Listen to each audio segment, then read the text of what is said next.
Okay. இது வரைக்கும் நம்ம ஆட் பண்ணிட்டு, இப்போ வந்துட்டு கோதுமை மாவு தான் ஆட் பண்றேன். கோதுமை மாவு வந்துட்டு கொஞ்சம் கொஞ்சமா ஆட் பண்ணி நல்லா மிக்ஸ் பண்ணிக்கோங்க. ரொம்பவே சூப்பரா வந்துட்டு கிடச்சிரும். நல்லா மிக்ஸ் பண்ணிக்கோங்க.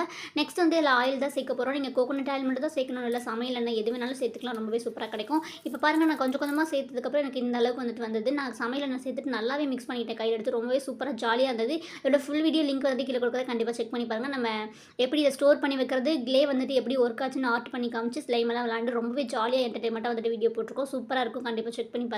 ஓகே. நெக்ஸ்ட் வந்து இதில என்னென்ன திங்ஸ் ஆட் பண்ணணுமோ, இது மட்டும் ஆட் பண்ணாலே சூப்பரா வந்துரும். லாங் வீடியோல வந்துட்டு 2 பொருள் எக்ஸ்ட்ரா சேர்த்திருப்போம். அது வந்துட்டு தேவையில்ல. ஆப்ஷனல் தான். ஓகே. பாய். இந்த மாரி ட்ரை பண்ணுங்க.